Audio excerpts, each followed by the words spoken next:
My name is Rajan Hendik, Assistant Professor, Assam Downtown University. Today I am here to discuss with you all about the evolution of modern medicine. So, in the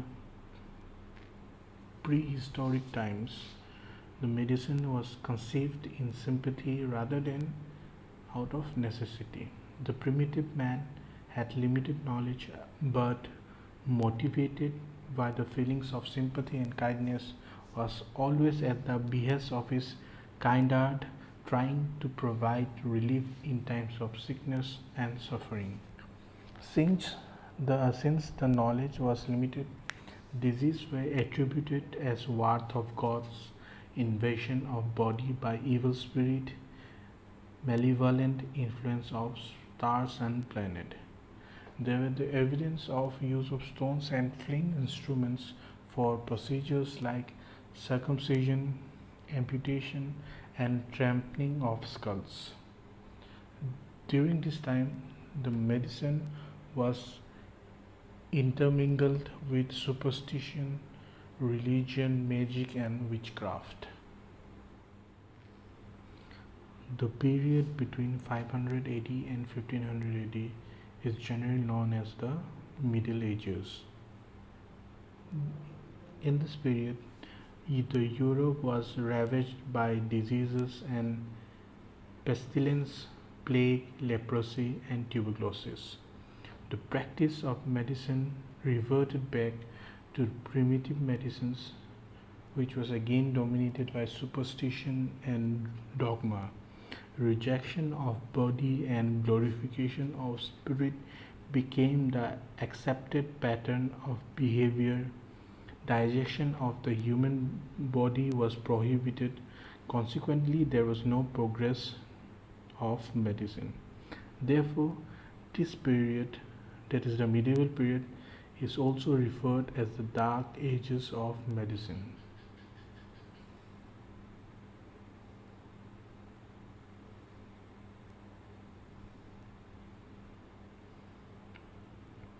The practice of medicine,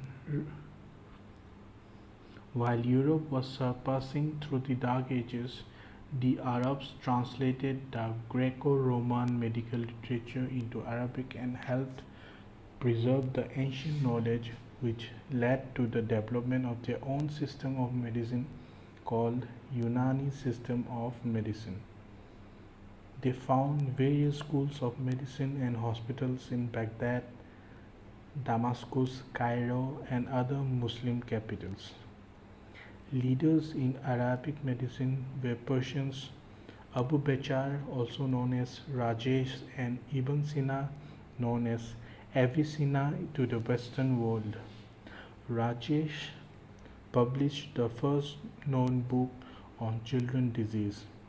Avicenna compiled 21 volume encyclopedia, which is known as the Canon of Medicine, which was to leave a mark on the medical theory and practices. The greatest contribution of Arabs was in the field of pharmacology, introducing a large number of drugs, herbs, and chemicals. The world drug, alcohol, syrup, and sugar are all Arabian. The golden age of Arabic medicine was between the 1800 and 1300 AD.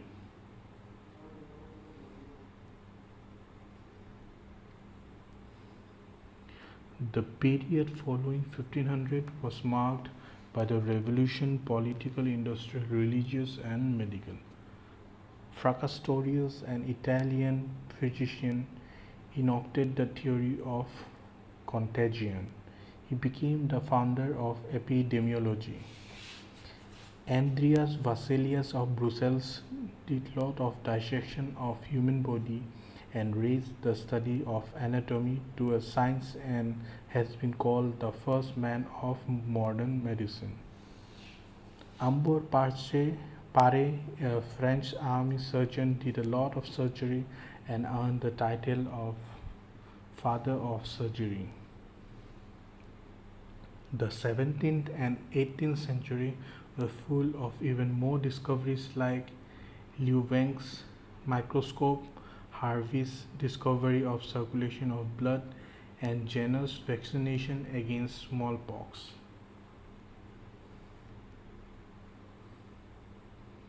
Morganian founded a new branch of medical sciences, pathological and anatomy, in the 19th century. In the 19th century, drugs like heroin and morphine were often used, and were easy to buy.